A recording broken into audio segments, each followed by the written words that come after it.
Hello and welcome to Smaulgld. In case you missed it, top gold, silver, and crypto stories for the week ended January 21st, 2017. U.S. government shutdown. Will that be good for gold, silver, and cryptos? U.S. government shutdown over DACA. We're going to discuss that story today. Also, Republican congressmen demand release of a classified memo. Cryptos crash and rebound, and I would say crashed again. South Korea was a catalyst for much of the price movement earlier in the week, but then Bitcoin regulation concerns moved to India.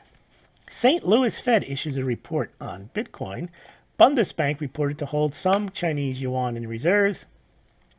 India reporting that they are considering scrapping the 10% import duty on gold. The gold-backed oil futures contract has been delayed. Remember, there was never any gold backing in that yuan-denominated oils futures contract in any event, but that futures contract, which was destined to be released soon, as they said in the Nikkei Asian Review back in September 2017, reports are that it has been pushed to March of 2017, but no word of any gold backing. Chinese credit agency downgrades U.S. debt lower than Botswana. Twitter's shadow banning backfires in an unintended way.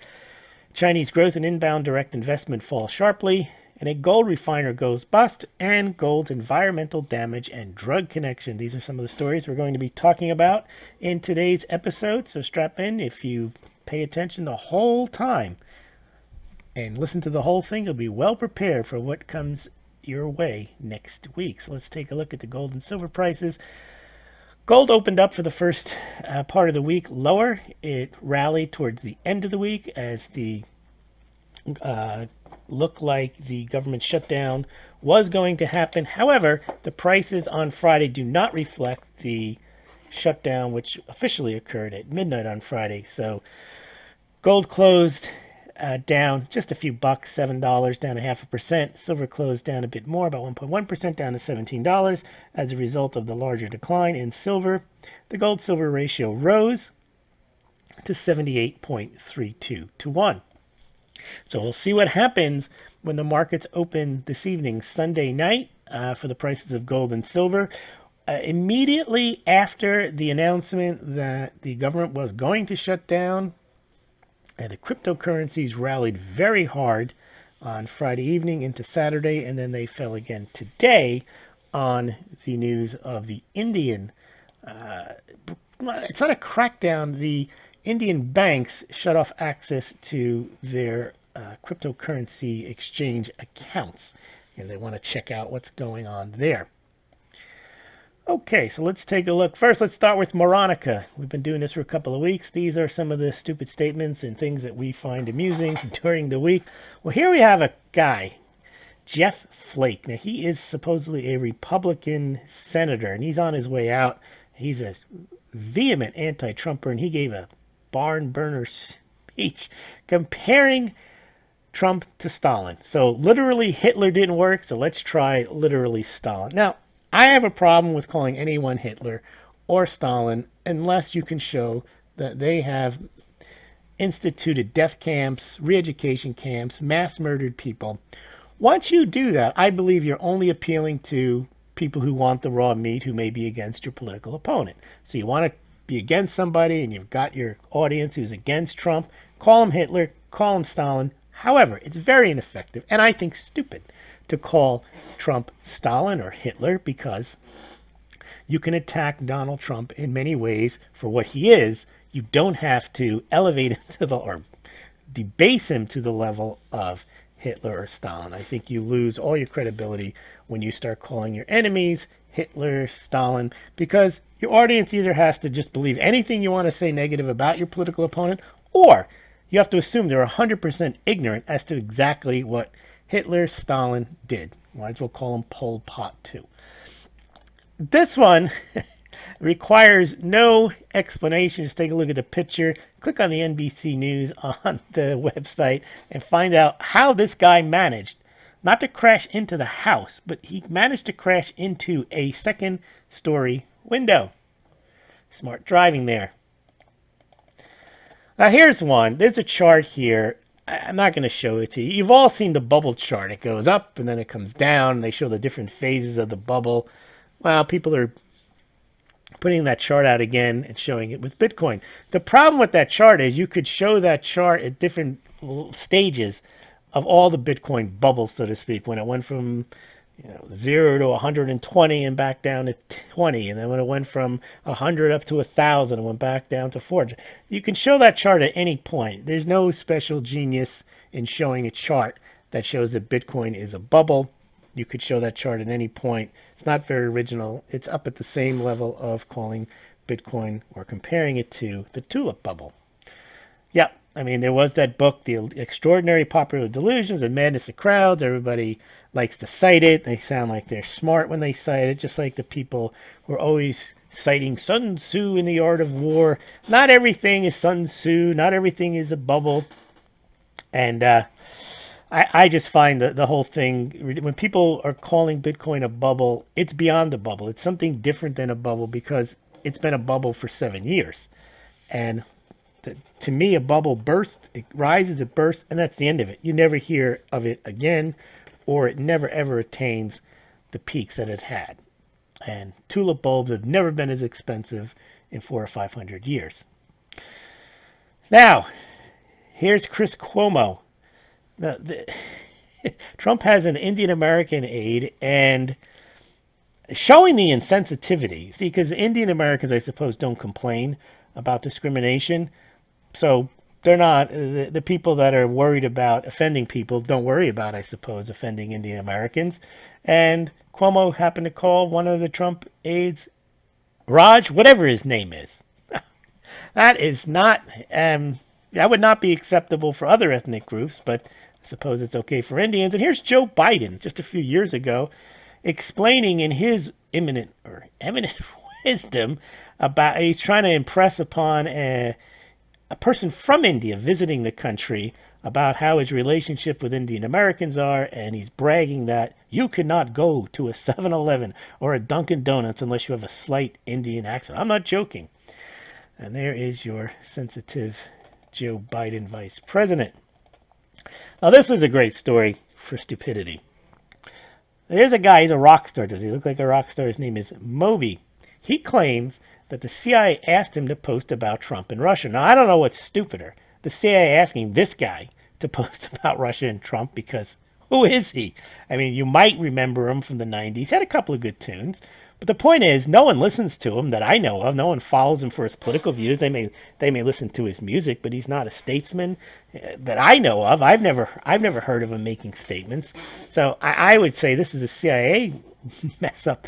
You know, get Bono or somebody that people know to talk about Trump and Russia. But Moby, I'm not sure that was the smartest trick they could have pulled. Now, here's one. I think this is... Hillary's 33,000 emails may not be missing after all. Of course they're not. We know about the NSA has the ability to capture emails when you send them. So they don't have to end up in your outbox. They don't have to end up in someone's inbox where they can be erased. Basically, as they leave your server, they capture them and they store them all. Now, if they really wanted these emails, if Comey really wanted them, he could have gotten them. He also could have nailed her for deleting them, but he didn't. So this is highlighting what this memo coming up is, that basically the Clinton email, if anyone who's not partisan just looked at the investigation, a criminal investigation into Hillary Clinton, you'd realize that they gave her a pass. They gave immunity to witnesses. They relied on they just did not do a criminal investigation. They changed the terms of the statute to require intent.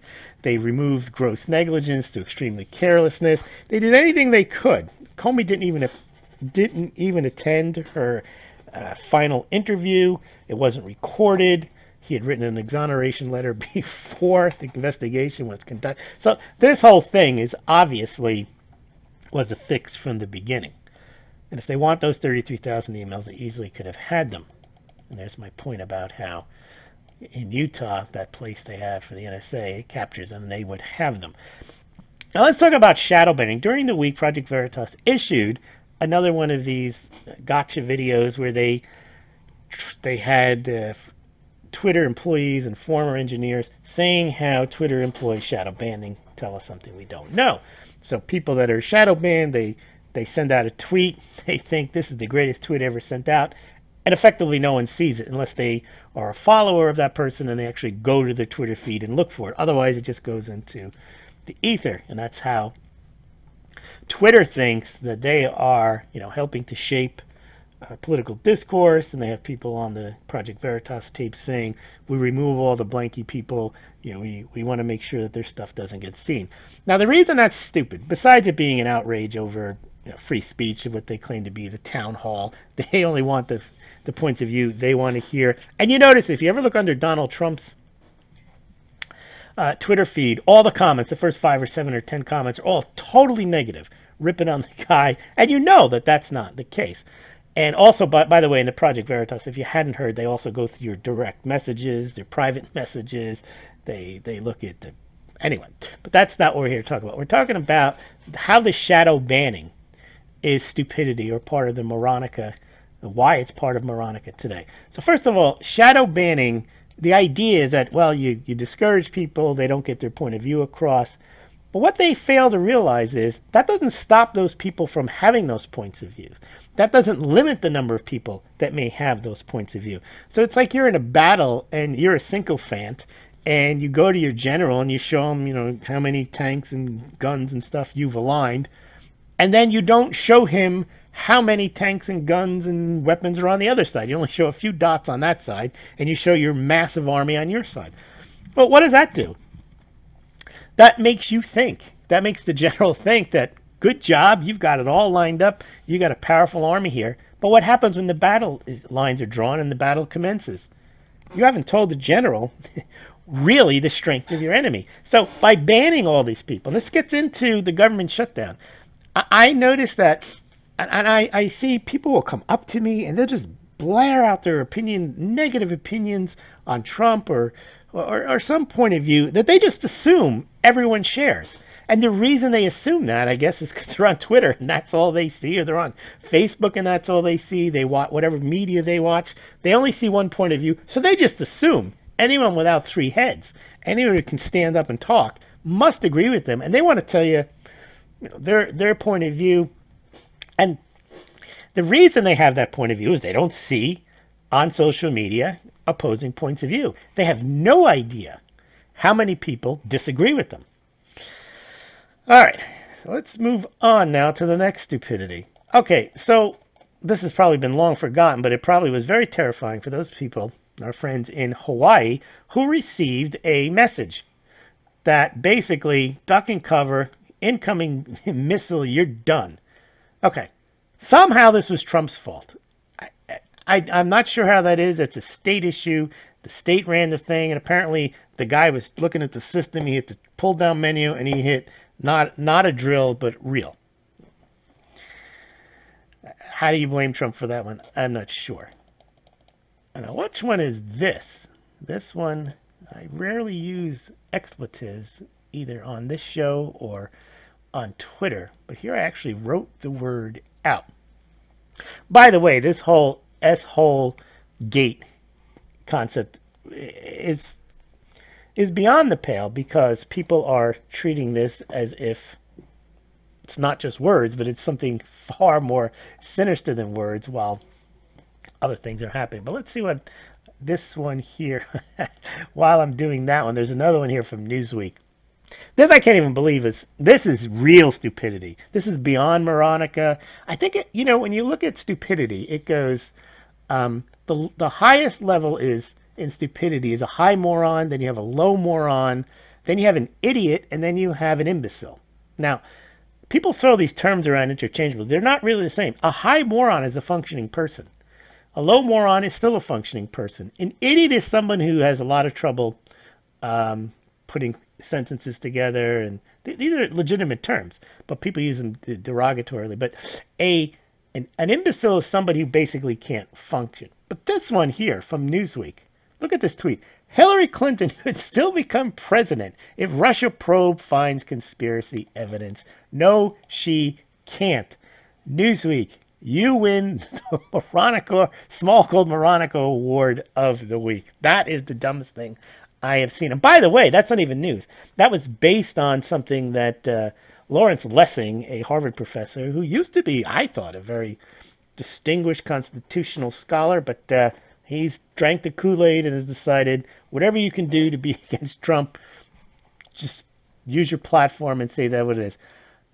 Senator Feinstein. Now, this is the woman, if you recall, from last week's Moronica.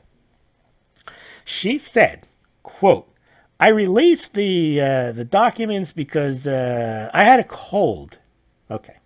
So now her main issue is whether Senator Feinstein asks if decision on Haitians is racially motivated.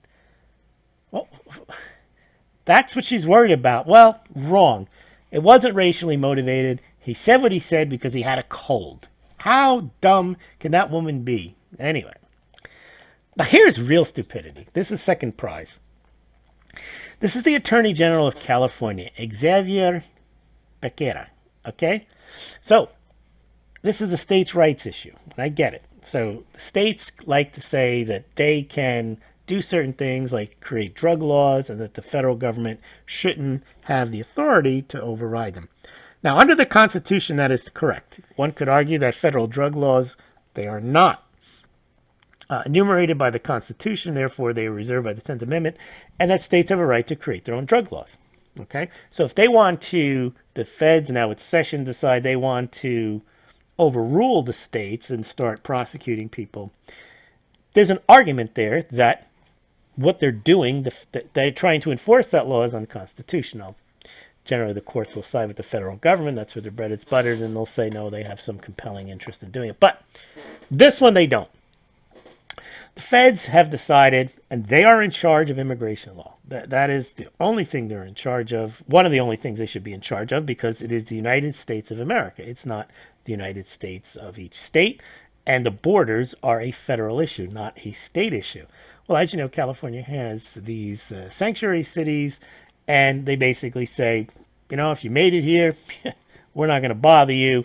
And I suppose that as a matter of states' rights, they can say they're not going to enforce it because they basically could say, well, the Fed has to enforce that, and they can make it difficult by not putting any of their resources at it. The problem with that is a lot of the state resources come from the federal government. But putting that aside, this guy's gone one stupid step further. He says he will prosecute employers who help immigration sweeps. Now, those people are not doing anything wrong whatsoever. The law is clear that the federal government has the right to enforce the immigration laws. And if you help the federal government in something that the federal government clearly has jurisdiction, California cannot, with any reasonable certainty, say they're going to be able to prosecute people. But that's how far this lunacy has gone. It's more important to protect illegal immigrants than it is to basically protect their own citizens. And here's your literally Stalin speech. Yeah, well, Adam Schiff, the guy leading the Russian investigation, he's praising this flake, literally Stalin speech. Well, here's Dianne Feinstein. Now, she must have had a cold again. She kept changing her mind on the shutdown. People will die, people won't die. I don't think she knows what she's... It seems... I mean, if you want to give the test for cognitive abilities, give it to her. Give it to Nancy Pelosi. I'm not sure that they... Who knows? All right. Fired FBI Director James Comey to teach ethics at Virginia College. Now, after all we've been learning about how he conducted the investigation and how friendly he was with the Clintons, the Clinton foundations, the big banks, the way he ran that investigation, the way he leaked his memos that he wrote wrote as a result of his meetings with Donald Trump, leaked them to a friend for the purpose of leaking them to New York Times, for the purpose of getting a special prosecutor. This guy's going to teach ethics. Now, this is third place. Now, the government shut down as a result of not getting enough votes to pass a budget. So what happens is the Congress passed the budget, which, by the way, included all the concession points that basically Republicans and Democrats want, but some Republicans didn't want. So they included in the bill the continuation of the child insurance. That was something the Democrats wanted, some Republicans wanted, but what they didn't do is they didn't sort out the DACA. They didn't sort out what would happen to these 800,000 illegal immigrants who, through no fault of their own, were children they were brought in. And you say, okay, a lot of people say, let's give them citizenship. Some people say, don't give them citizenship. They shouldn't be awarded for it. Not to debate that. The point is that the bill did not pass, in part because most Democrats, 46 of them, voted against the bill. 4 Republicans voted against it too, I believe. So this Jim Acosta guy puts his foot in his mouth again. And this is an argument I've heard, not just from Jim Acosta. Well, how can the Republicans who run the Congress, run the Senate, and own the presidency not keep the government open? Well, it's obvious. As I just mentioned, they passed the bill in the Congress, in the House of Representatives. It went to the Senate, and they didn't get, because you need for an appropriations bill, you need 60 votes. They didn't get 60 votes. Why? There's only 51 or 52 Republican senators. So for him to ask how the Republicans can't pass it, it's obvious. Now, the Republicans can pass it if they use what Donald Trump put out this morning, the nuclear option. They basically just, I don't know the technical rule of how they do it, but apparently they raised it, and Chuck Schumer at the time denied it. But I think they can, if they wanted to, do some rules change and then pass the bill with 51 votes, just 50 votes. And if there's a tie, it goes to the Vice President Pence and he breaks the tie. I don't know if they're going to do that. But the stupidity that we're pointing out here is to say that the Republicans are inept because they can't pass something that they control is not true, because they don't control it. They don't have 60 votes. They don't control it. Let's get to this memo now. I've learned a lot about this memo. And there was a big release the memo Twitter, and I posted a lot about it, because anytime someone says there's something that people should see, and some people say you shouldn't be able to see it, then my natural inclination is you should see it. I don't know what's in it. I'm not predicting there's anything in it. But the point is, a number of representatives, Republican representatives, apparently saw a memo, 4-page memo, that leads them to believe that there's something shocking in there. There's something that undermines the democracy, something that implicates the Obama administration, undermines abuses in the FBI, the Justice Department.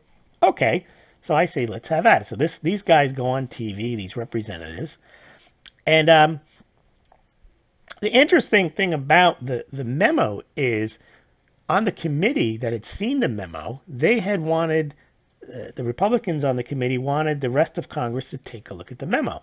And the Democrats said no, and the Republicans said yes, and they outvoted them. So the whole Congress had an opportunity to go and look at this memo. So they can go into a secret room, sit down. I'm sure they strip search them. I don't know what they do. Make sure they don't have any cameras, no way of recording what they see. They're allowed to go into the room, look at the memo. Well, some of them went into the room, looked at the memo, and came out with their jaws on the floor, so they say. They were shocked, horrified, called this the smoking gun, called this the end of the Mueller investigation. Heads will roll, people will get fired. So of course you want to see this type of stuff. Now, I also learned that this memo was written apparently by Nunes based on some of the documents that he had been given privy to. So maybe it's been embellished. Who knows? But the point is, the memo exists. The memo is classified, and these guys, Stephen King, this representative here, are hollering that it's sickening. I no longer have any hope. There's an innocent explanation for information the public has seen. I've long said it's worse than Watergate. Now, this guy here is yakking on the floor. Mark Meadows. I viewed what I saw. FBI, FISA abuses, shocking, Russian collusion, so on. Okay, so there's definitely a groundswell of this. What I found interesting, though, was I understand all the Republicans wanted to be released, and all the Republicans voted to be released, and the Democrats voted against it. But once it was released, no Democrats went and looked at it, as if they didn't want to see it, because what the Republican congressmen are doing, they're going on TV and they're saying, yeah, what we saw is bad, can't tell you what it is. You know, they're basically trying to build hype up to get the thing released. The Democrats, I apparently didn't want to look at it because they don't want to go on record and saying that they saw it and that they disagree with it. And then when it comes out, have egg on their face. So I guess they smartly just decided, we're not going to even bother looking at this thing. But that to me means they don't want to see it because there's something in there that they don't like, and their best approach would be to make sure that it never gets shown. Now, I have a problem with this because now we know so many people have seen this. So many people could catch colds and just release it, just like Dianne Feinstein did. I don't know what's going to happen, but apparently Glenn Greenwald, who is a lawyer, he wrote an article basically saying, look, this thing could be released at a moment's notice. It could be declassified by the president. The committees can declassify it. So remains to be seen whether this is just a big Republican hype thing or actually they have seen something shocking and they just want to go through the normal whatever procedures they think they have to go to release it. But a lot of them are on record tweeting, going on Fox, yelling and screaming that this is here. This guy, Ron DeSantis, is deeply troubling, raises serious questions. And here's Glenn Greenwald saying, look, if it's a big deal, someone could leak it, and they have a place at The Intercept where Glenn Greenwald works. Glenn Greenwald, by the way, is not a Trump supporter.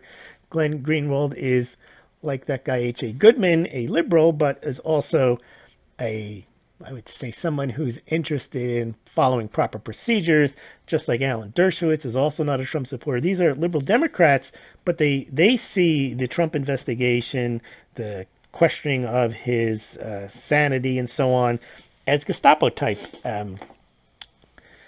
tactics that they believe also were used probably against Bernie Sanders. And basically, you may not agree with them on their political views, but I think they're spot on looking at how process should work and how you treat political opponents. You treat them not necessarily with respect, but you attack them on a fair playing ground. You don't make up fake dossiers. You don't claim the guy's out of his mind and let's impeach him on the 25th Amendment when you have no basis to believe it. Just like, anyway, so this memo, we're not sure whether it will get out, but we're definitely seeing a big groundswell. Now, the funny thing was, which I found even more telling, is, as I mentioned, I wanted to see the memo, and I would think if I'm a Democrat, I'd want to see it too, because if it's nonsense, I want to throw it out there, and then I want to rip it apart and say this is the stupidest thing I've ever seen. I'd put it in moronic and say the Republicans have this memo that is absolutely insane, doesn't make any sense. Release it, of course. Well, leave it to social media, leave it to the mainstream media. They bounce all over this. They released the memo, hashtag was trending because of Russian bots. So it wasn't because people legitimately wanted to see it. It's because Russian bots wanted people to see it. Now, that belies the fact that 65 congressmen are yelling and screaming they want it released, that the constituents of those people want it released. Now, the only reason it trended for a short period of time was because Russian bots. They're really going out of their way to, and I think it's discrediting. It really is. By the way, if you're interested in a half-an-hour video, click on this link here, the Daily Caller, that talks to a former federal prosecutor on what he thinks happened in the FISA case and in the Hillary Clinton exoneration. Very interesting video there. Now here you go. Senate Democrats. This is another one. I'm not partisan. I could care less who gets the blame. In fact, if they shut it down, I don't really care, the government. But the Democrats did block the bill to keep the government open because they said, what's his name? Dick Durbin, Schumer. It was very important to them to get an agreement on DACA, and they basically used that. And they didn't get that agreement, and the rationale was they could have done a continuing resolution, which meant 30 days to keep the government open, and then they could have dealt with DACA during that time period. DACA is not set to expire until March, so it wasn't essential that they dotted that I and crossed that T, but they made that a sticking point for the closing the government down, and it didn't work. And as I say here, the shutdown was a gambit, one that Republicans normally fall for it because they don't like being blamed for a government shutdown.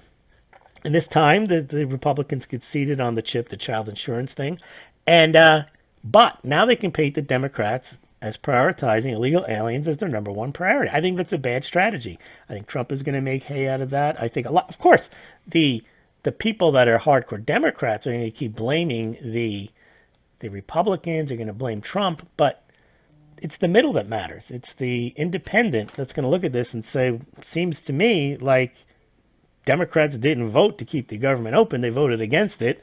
And their main rationale was they wanted to get closure on DACA, which means that could be characterized as that they prioritized the illegal immigrants' rights over the rights of the rest of the country to have their government operating.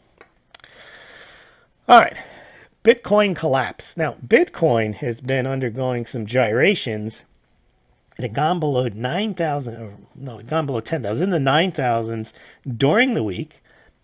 And that was on the heels of there's all these, Korea was going to ban, Korea wasn't going to ban Bitcoin. And as it turned out with Korea, they're not going to do anything. In fact, there's a tweet here shows they're actually encouraging Bitcoin. So Bitcoin fell, it went down, and then when it was below 12,000, but if you go through this is January 16th, you go later in the week, 17th, 18th, Bitcoin fell below 10,000. And it rallied back, but then it really rallied back on midnight on Friday when the news came that they had not come to agreement to keep the government open. What's interesting here, I don't know who did this chart. I want to give him credit, but he shows every year this happens. Very interesting. Look at it. Early 2015, the Bitcoin price, it goes down, it goes down, it goes down. There it is again. Now, that doesn't mean it'll happen and go rocketing back up. Who knows? It's just an interesting chart there that shows that. This guy here posted the chart. I don't know if it's his chart, but he did post it. Also, BitConnect closes after state crackdown over unregulated sales. That also was a regulatory thing that happened during the week that made people... But again, this isn't a cut on Bitcoin. This is a cut on an exchange that's running, which they deemed not to be this lending. You lend, you get money back, you get all this interest. Looked like a Ponzi scheme, and that's why they were shut down. But you see, Bitcoin gets wiped with the same brush whenever there's a exchange issue, there's an issue with another cryptocurrency, an ICO. There's really, Bitcoin is transparent. What you do around it may not be, and I think that's where all the noise is. All right, let's see what else we got here. He's back. Now, one of the things just to keep people apprised of is this Lightning Network that looks like it's getting closer and closer to being more mainstream. What the Lightning Network will do, try to make this non-technical and talk about layers and so on, but what the Lightning Network will do will allow for faster Bitcoin and Litecoin transactions, reduce the fees, basically by allowing people to transact off the blockchain. You do that transaction, it doesn't have to get verified 6,000 times on the blockchain. You don't have the miners involved, and then you complete the transaction fast and cheaply, and then you record the transaction on the blockchain afterward. And there's this guy here, he's talking about he's tested it, it worked, happened really quickly. That happens, Bitcoin then regains all of the problems that people are saying that Bitcoin suffers from. It's slow, it's expensive, no one uses it as a transaction currency. Well, that'll change with the Lightning Network. Here, we know that we've had this back and forth on on South Korea, on are they going to ban it, are they not going to ban it? Japan has no issues whatsoever with Bitcoin. Totally legal, totally regulated, and Japan's largest bank is launching its own virtual currency exchange. So we're seeing Japan going full steam ahead. Now, Tron is one of, I think, the poster child for like a lot of the excesses in the ICOs. Tron had built up like a 26, 27 billion market cap. It had gotten to like 26 cents as billions of tokens. And then it crashed to like 5 cents. But, you know, it then rebounded it almost doubled again back to about 9 cents. So That's just what's happening in the crypto space. Ethereum network, Ethereum blockchain now processes as much US value as all other blockchains combined. A lot of crypto kitties on that Ethereum blockchain. But that is a very big milestone for Ethereum. Ethereum actually, over the past week or two, has held up probably better than any of the other cryptocurrencies. I think Ripple declined 60-70%. Ethereum stayed in the black for the longest period of time when all these things were getting hammered. And I believe, yes, it's still over $1,000 today, even though we're seeing a big pullback due to some of the news coming out of India. So Ethereum has some staying power here. Now on the dollar collapse, let's move on now to the petrodollar. Everyone's talking about the end of the petrodollar, end of the petrodollar. Not just because China may be introducing a yuan-denominated oils futures contract. Forget the gold part. There is no gold part to that. The issue is whether a yuan-denominated oils futures contract can actually help dethrone the petrodollar. Well, first of all, the petrodollar is not as important as it once was for so many reasons. When the petrodollar was introduced, the idea was to get people to continue, or not people, but central banks to continue to use, trade, people to use the dollar, trade the dollar, and the main thing that countries needed was oil. And Saudi Arabia and the OPEC nations were basically where all the oil came from. And the agreements provided that those nations would price their oil in dollars and accept only dollars. So that created a demand for dollars and so on. And that was a good arrangement for the U.S. It basically replaced the gold backing for demand and created this practical backing that you had to have dollars to buy your oil. Well, over the years, OPEC is not the largest producer of oil as it once, the dominant producer, because you now have Russia in the free market. Remember at the time when the petrodollar was introduced, Russia was a Soviet, so you weren't dealing with them, but now their oil is in the open market. But a major thing that's happened, and by the way, not just putting oil aside, over the years, the dollar has become a larger and more growing reserve asset so that countries hold it not just so they can buy oil, but even sticking with the oil issue. The United States in the past few years, and is projected by 2018-19 to become a larger producer of oil than Saudi Arabia. Remember, the United States has all this fracking and shale stuff going on. Saudi Arabia has been depleting their oil for the past 40-50 years. The United States, I've been calling this for about a year now, the new petrodollar backed by U.S. oil. So the United States can actually replace the demand for dollars just to buy oil from the U.S. So we'll see where that goes. People place too much emphasis on the petrodollar. And if the petrodollar goes away, then the dollar collapses. I don't think so. I think that the petrodollar produced 40 years worth of reliance on the U.S. dollar, the U.S. treasuries, as a reserve asset. Now it is the deepest, most liquid market on the planet. And there's nothing on the horizon other than the euro to possibly replace that. Certainly not the yuan, as we'll see. The yuan has issues because of the way China runs its economy. Similarly to the U.S., yes, they have a lot of debt. The United States has a lot of debt, but China does too. But that's not what makes China's currency less desirable. Although it should, because China has thrown out more debt in the last 5 years than all the other countries combined. That's something that people miss totally. But that's not even China's biggest issue. China's biggest issue is that there's lack of transparency in their reporting. So the United States doesn't happen. It's far worse. China even admits that there's fraud in their reporting. But not just that. China can devalue and would need to devalue its currency if it had to. You do not want to be holding assets when you know that a country can simply just devalue. Now you can see U.S. oil output could soar to levels not seen since the 70s, so it's a big deal. Litecoin is life. Litecoin, you have BitPay, you're going to have Lite soon. That should help people who are merchants wanting to accept Litecoin instead of Bitcoin. You know, a lot of the bullion dealers are accepting Bitcoin, but it's a problem because if you have to wait for your transaction to close, especially when you're selling bullion, because the price of gold is changing every few minutes, the price of silver is changing, you've sent across your Bitcoin, you're waiting for that. You don't know when the deal is going to close. So Litecoin, LitePay may be a good solution for merchants who want to take a cryptocurrency and have it processed through a processor like BitPay or Coinbase, but in this case it would be Lite Pay. And here's an article in Time Magazine: Meet Litecoin, a faster Bitcoin. The gamers love that crypto.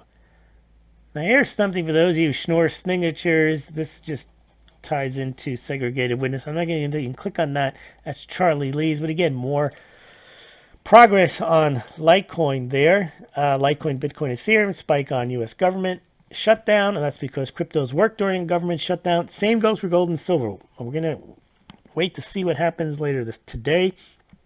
Gold and silver, I would expect to open higher, but you never know with these things. A lot of times they're ready for it when the market opens, and they can just throw a lot of short positions at it, because what they don't want is these types of things that undermine the confidence in the dollar, because the government is shut down. They know that gets reflected in the gold or silver prices, so they may be on the alert for that and not allow gold and silver to rise very much when the market opens. Now, China, as you know, was a big crypto miner, still is a big crypto miner. They are not an exchange player anymore. They closed down their exchanges there, but they do have a lot of mining there, and now people are looking at Russia.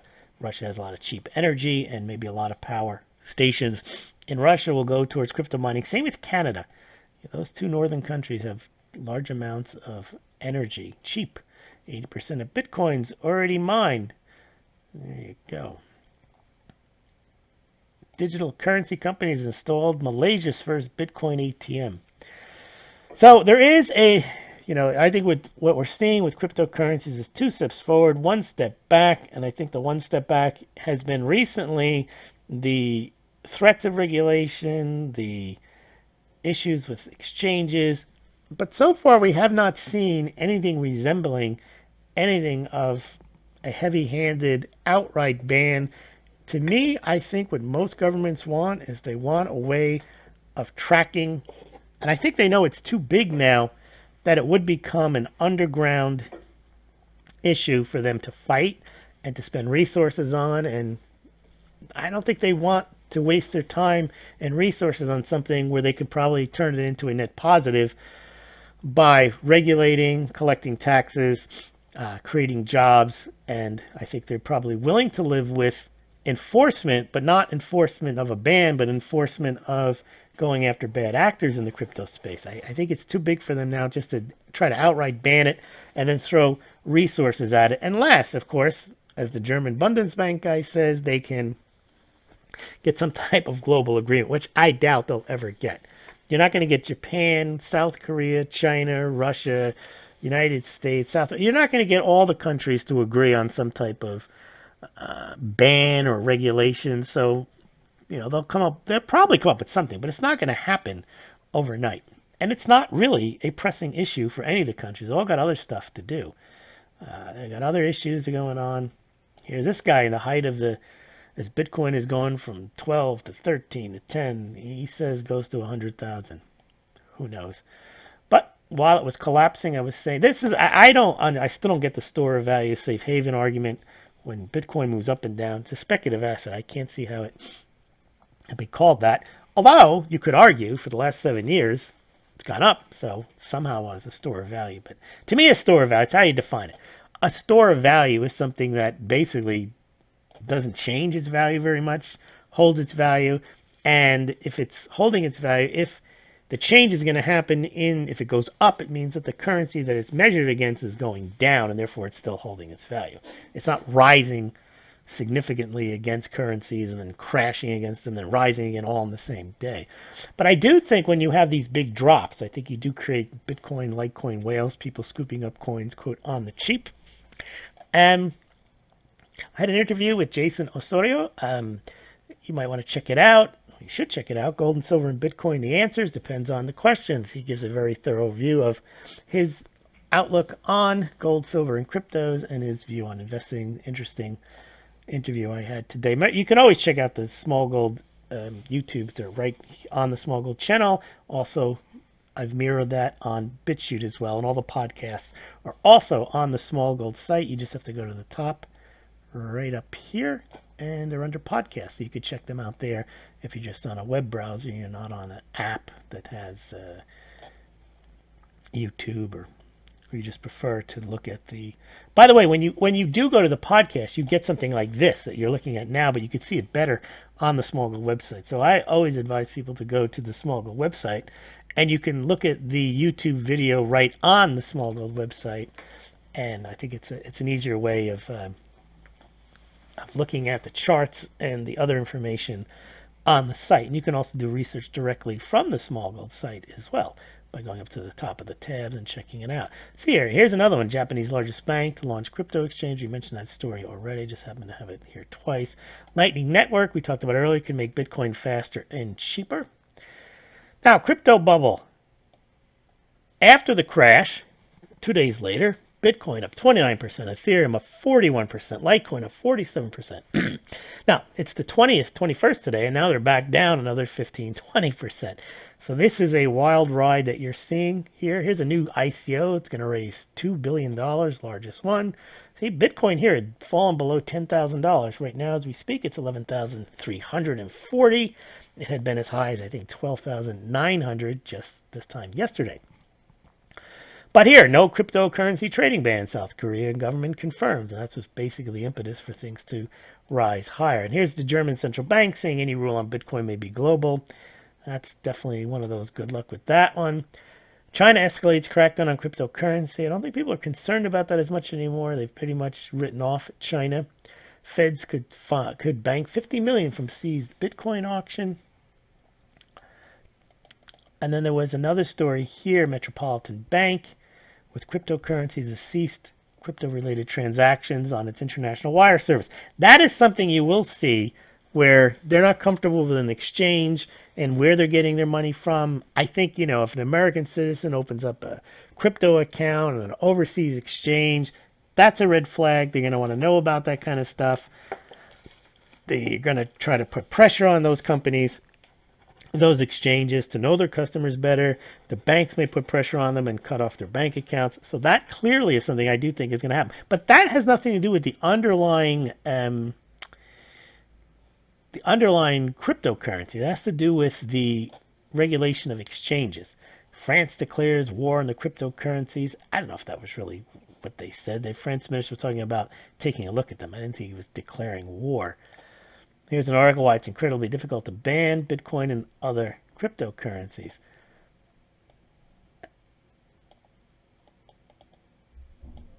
I wrote here, sometimes the fear of regulation is greater than the regulation itself. I think that's clearly the case. However, the big fear, I guess, if you hold cryptocurrencies is that you do have a ban and then you're wiped out. And they say you can't use it. Now, or they shut off your bank account.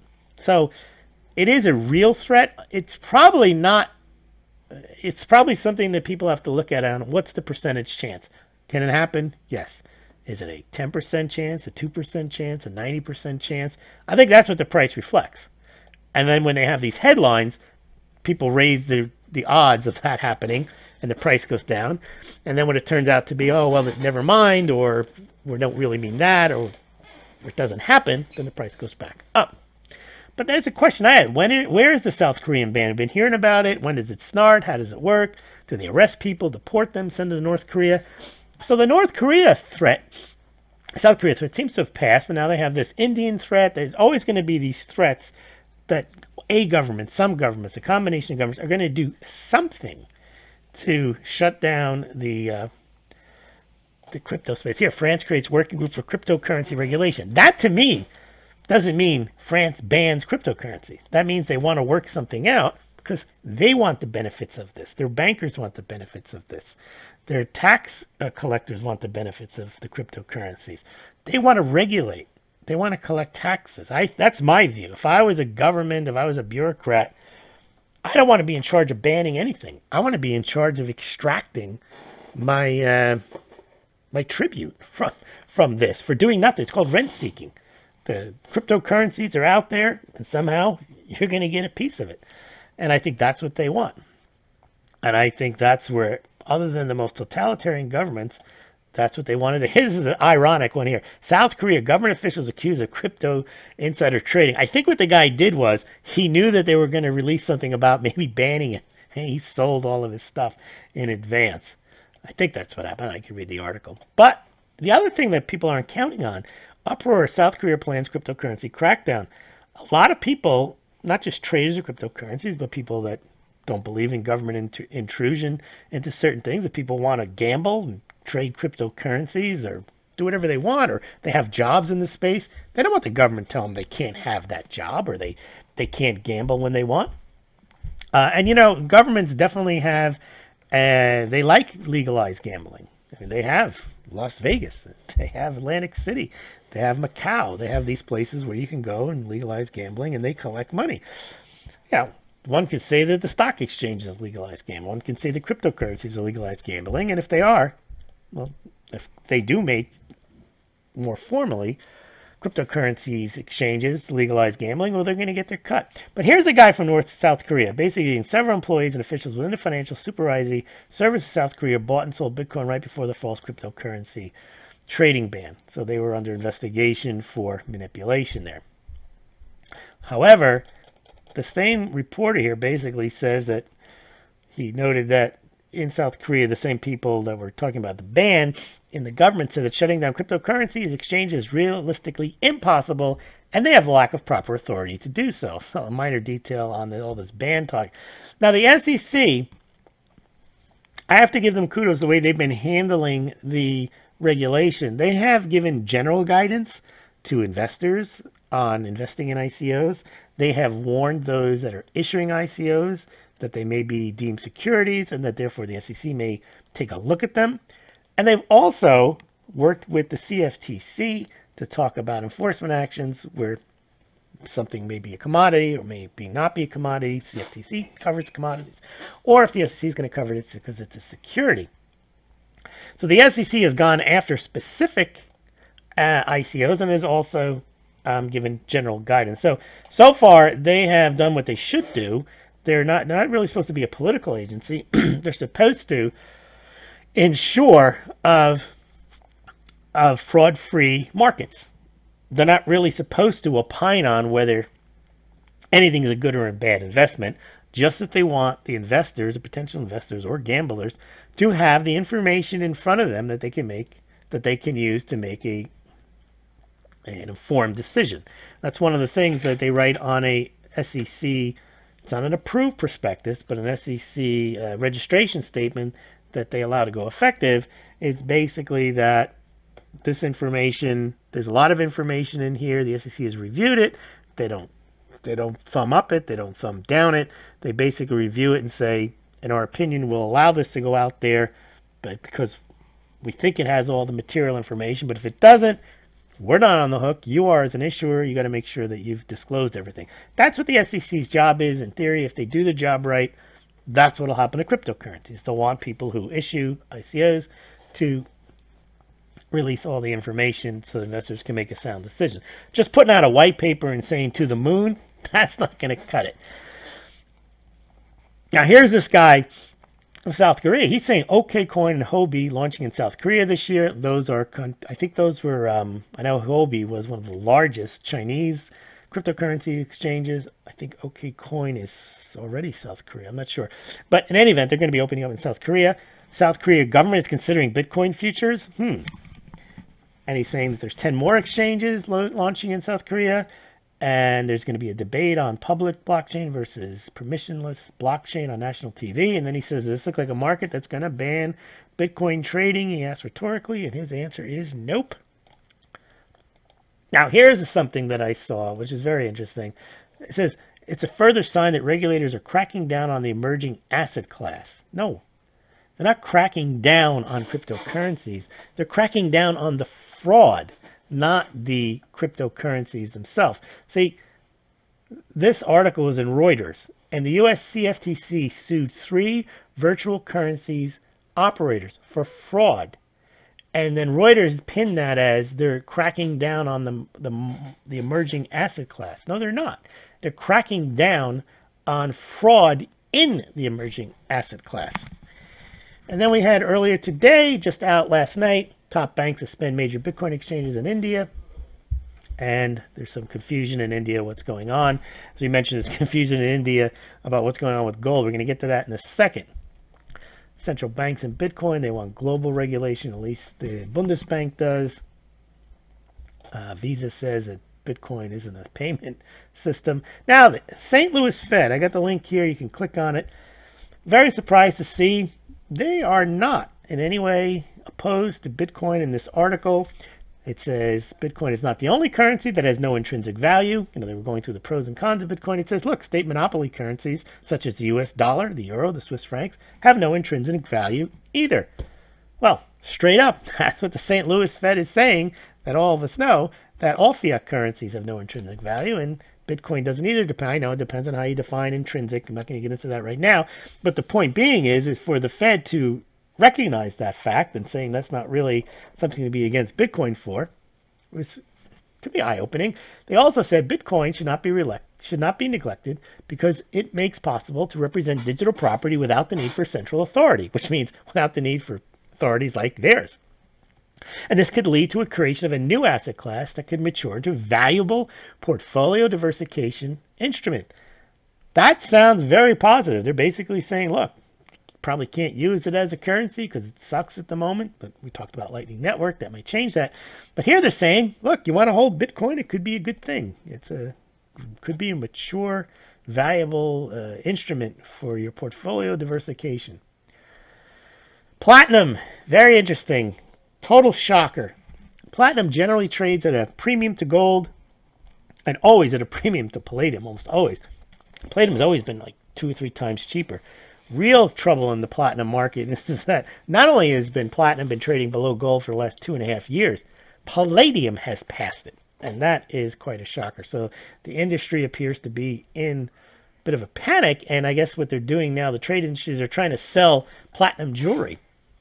Now, by the way, platinum jewelry is not even, I think it's grayish looking. The silver is better looking than platinum. People would buy platinum settings, I think, for jewelry, and just because it was considered the platinum standard was higher than the gold standard. Well, that's no longer true. I guess people are going to buy palladium.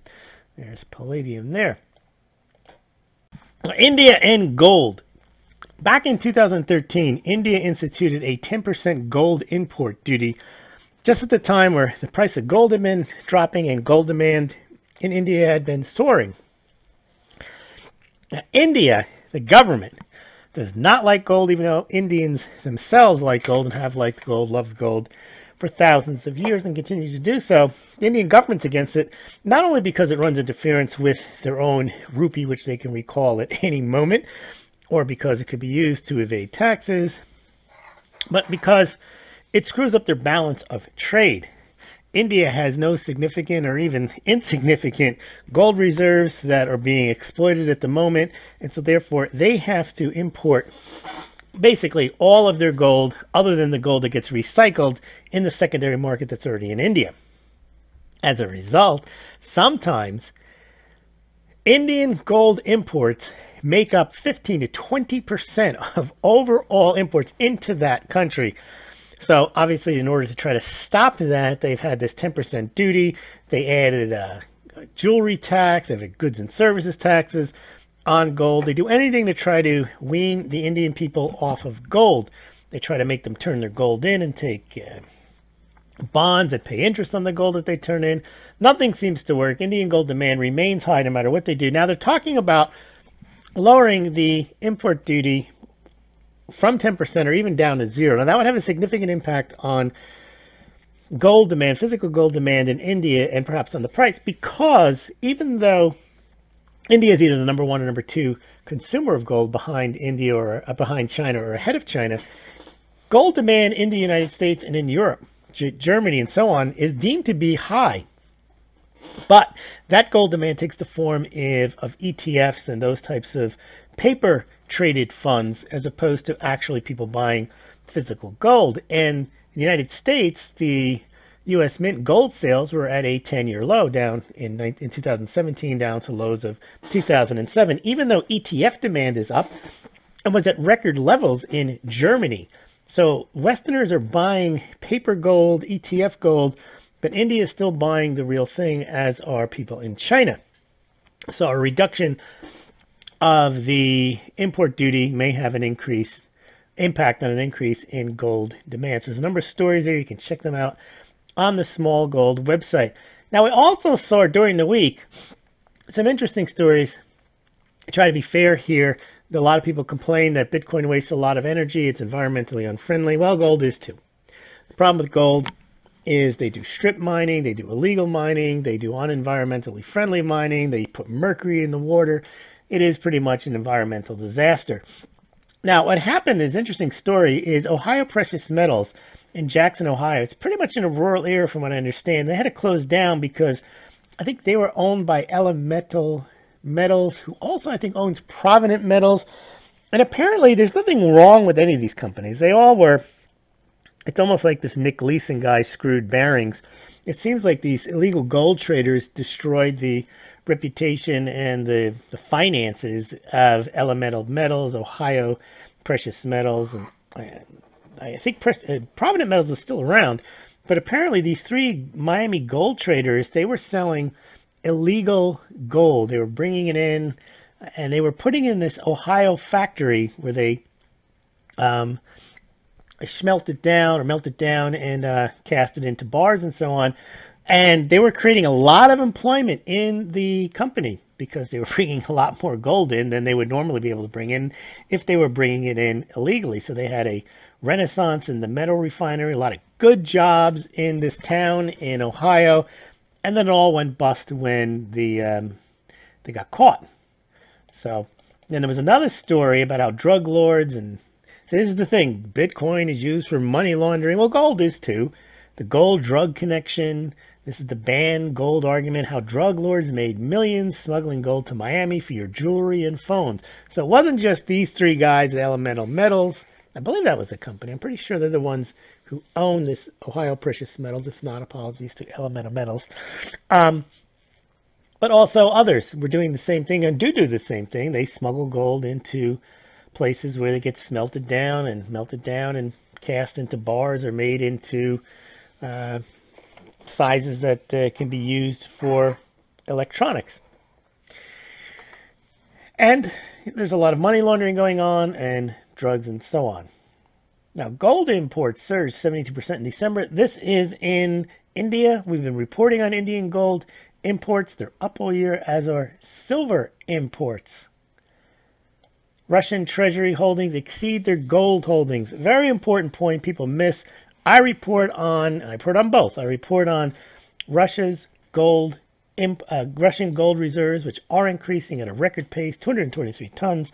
They added to reserves in December for the year of 223 tons for the year. They added about 9.9 tons in December, but record year, 223 tons. They've been putting on 200 some odd tons a year for the last 3 years. They are now in 6th place amongst gold holding nations for central banks. They have about 1,838 tons, just behind People's Bank of China, 1843. In spite of that, though, I think it's worth pointing out that that gold that they have, that 6th place gold at today's prices, is worth a scant $76 billion.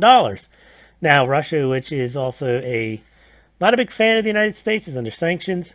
And for whatever reason, I go into that in the blog post and in the YouTube that you could see there, but they have $105 billion worth of U.S. Treasury. So despite the massive amount of gold that Russia's been adding, the massive amount of gold that they do now indeed have reported, that's been shown in those pictures of the warehouses where they store the gold, they still have more in dollar value in U.S. Treasuries. So 2 stories, 2 blog posts, 2 YouTubes from Smaulgld on Russia's treasury holdings and Russia's gold reserves. Please check those out.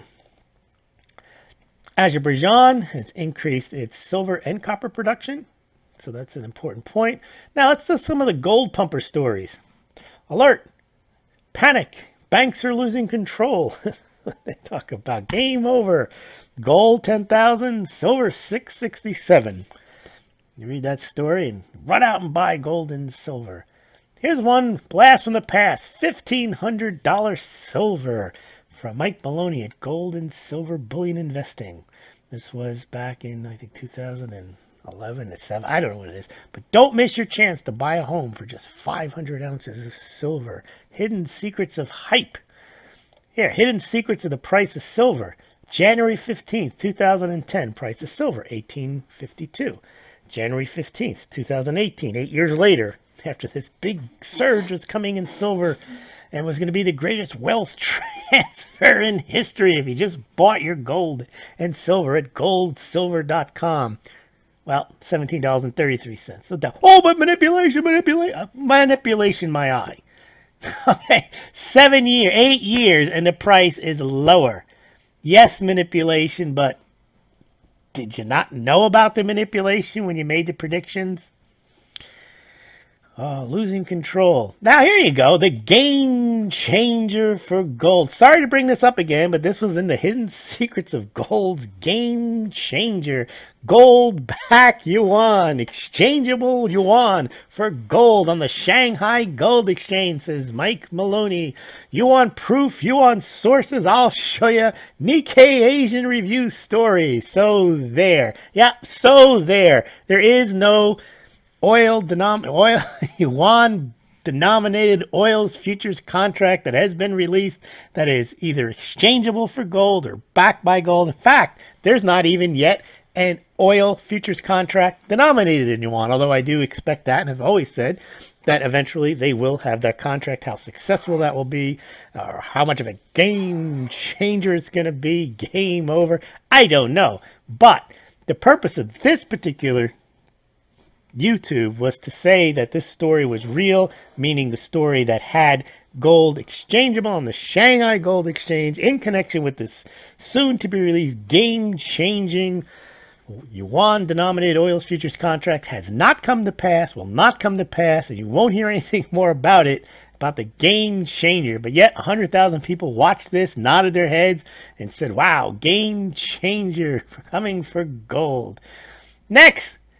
Now, who would believe Bloomberg with a gold pumper article? Fed is losing control of the financial markets. I've been hearing the Fed, the powers that be, the elite are losing control. But now the Bloomberg is saying, must be true. Alert, alert, Bloomberg issues alt financial media headline. The Fed is losing control. I love losing control. That's one of the, I've been hearing about the elite are losing control for 10 years now. They've been losing control. Gold set to skyrocket. They didn't add that yet, but we'll see if Bloomberg joins the chorus there. Central banks. Here's your friend from the Bank of Japan. He's optimistic on the economy. Thinks everything he's done the last 30 years has worked. It hasn't. Too big to fail. Banks. Ah, nice one here. Canadian banks accused of manipulating the benchmark lending rate known as CDOR. I guess that's the Canadian. I don't know what it is, but I'm not surprised at that one. There you go. Venezuela. Venezuela is another game changer. They're going to accept the Chinese yuan in payment for their oil, and they're going to issue the petro, the gold-backed cryptocurrency, which the Venezuelan Congress has deemed illegal. But never mind that. But this caught my eye, and it wasn't in the headline. It just said Venezuela's economy shrank 16.5% in 2016, the government said on Thursday. 2016. So Venezuela is so poor. They're still a year behind reporting GDP. But they're going to change the game with the, what's it called? The petro. The new gold-backed, oil-backed cryptocurrency. Now, Brinks had some gold stolen, 13 million. Scant details. Can't really tell you much because I don't know much. I didn't hear much, but apparently they lost $13 million. It was insured, so the guy got his gold back. Bundesbank has decided to include yuan in currency reserves. So, yuan to get even stronger, Beijing has to be delighted. But with not reporting zero hedges, I think that they didn't buy much, and they're not going to have much. And a lot of central banks have come out and said they're not going to add any yuan to their reserves. Now, this is the funny one. Chinese credit rating agency Dow Gong downgrades U.S. sovereign ratings from A- to BB+. Now, what's funny about that is, I mean, it's probably deserved. I mean, the other rating agencies do not have the United States at AAA. Only, I think, Sweden, Canada, Australia have AAA ratings from the 3 major U.S. rating agencies. 2 out of the 3 of the major U.S. rating agencies do not have U.S. at AAA, and they cite things like government shutdown and high debt loads. One of them still does have U.S. at AAA, but putting them at a BB plus is one of the lowest that we've seen. And just before we get into that again, crude oil future is not likely to be launched until March 2018. Now, this is basically someone from the Shanghai Futures Exchange, unnamed again, but so they passed the date they thought they were going to have to release the yuan-denominated oil futures contract. Yes, yuan-denominated oil futures contract was always what was talked about. It was the gold pumpers who added this nonsense about gold exchangeability and gold backed. So now it looks like this yuan-denominated oil futures contract will be released in March. PBO officials say China's centralized virtual currency trade needs to end. Well, this is just the Chinese government, the PBOC, saying they're against cryptocurrencies. Sound money. Now, the interesting thing here, this headline says, and this is a Chinese, I believe this is a Chinese news outlet. I think it is. I should have already checked this, but let's just see what it says. But basically, their rating of Chinese debt puts it on par with, no, worse than Botswana. Yeah, this is the South China Morning Post. Well, how many Botswana bonds do the Chinese own? It's kind of, see, this is propaganda. Yeah, you could say the dollar is worthless toilet paper. Okay, it's not worthless toilet paper when the Chinese have $1.1 trillion worth of it, and you and I have it in our pockets and we spend it. We don't have Botswana bonds or anything like that. Such is the gold pumper mentality, though. Worthless toilet paper. Here it is. Dow Gong downgrades U.S. sovereign debt, citing political ecology and tax reforms. Oh, I don't know what they mean by ecology. Gold back yuan, no print. Yeah, so now China's saying they're not going to grow very fast as they turn off the cheap money, or so say. This is the Reuters poll. Yeah, if they don't print money and they don't do make-work projects and they don't build bridges they don't need, and they don't build more skyscrapers, most of their economy is built on construction. If they don't do that, and they don't borrow money to do that, and they don't lose money on doing that, the economy doesn't grow. No big news there. So we'll see what happens there. Size and the economic impact of China's fake data. Gold back yuan. Yeah. So the world knows this, that the Chinese data is fake. You see, well, look, it's funny. You just show any picture. These are people just riding around in China, normal people, and the skyline is dotted with this stuff. No one's living here. No one's going to live there. No one's going to work here. These are just buildings that people are getting paid to work at. Companies are getting paid to build. Banks are lending money with the anticipation they'll never get paid back. Why? China will print the money and give it to them. Can't go on forever, but it's quite an amazing story, though. Now, what is this here? What if China is faking their gold reserve data, too? Well, you know, people think that they fake their gold reserves. They could be faking them the wrong way, like he says. Gold bars tested for Alibaba tungsten. Everyone believes the United States has no gold. How do you know that? People insist on that only because they've heard it so many times. They heard it on YouTube. The United States has no gold. Ha, ha, ha. I have more gold than the United States. Ha, ha, ha. How do you know the United States? Well, they won't show it. They won't audit it. Sun Tzu, how about that? They don't want to show it. All right. Dollar supremacy. Now, here's the point. I got a little discussion with some people here. Basically, this professor, Daniel Lacaille, he's pointing out that the dollar is not only the most traded currency in the world, but its use has increased since 2013, despite de-dollarization, to 87.6% of global transactions. So it's interesting that people still believe in this myth that petrodollar is doomed, and therefore the dollar is doomed, dollar collapse, China on the rise. They don't look at the numbers. I think they don't look at the numbers, or they do, and they just repeat this story that China is taking over the world, and they don't look at the Chinese debt number, the Ponzi scheme character of the Chinese economy. None of it. It's just game over for the dollar. Here's someone printed this chart. Look who has the most dollars. Now remember, I report on dollar reserves in the form of U.S. Treasuries with China. But China has 1.1 trillion in treasuries, but then they have like 3.3 trillion in just reserves and dollar-denominated assets, including dollars themselves. So, you know, there's no gold-backed yuan coming. There's no gold exchangeable on the Chinese Shanghai Gold Exchange. It's just amazing that these stories still are out there. There you go. German bankers say foreign investors lack trust in Chinese RMB. In the same sense, they say, well, we got a little as reserves at the Bundesbank, but the foreign investors lack trust. That's common sense.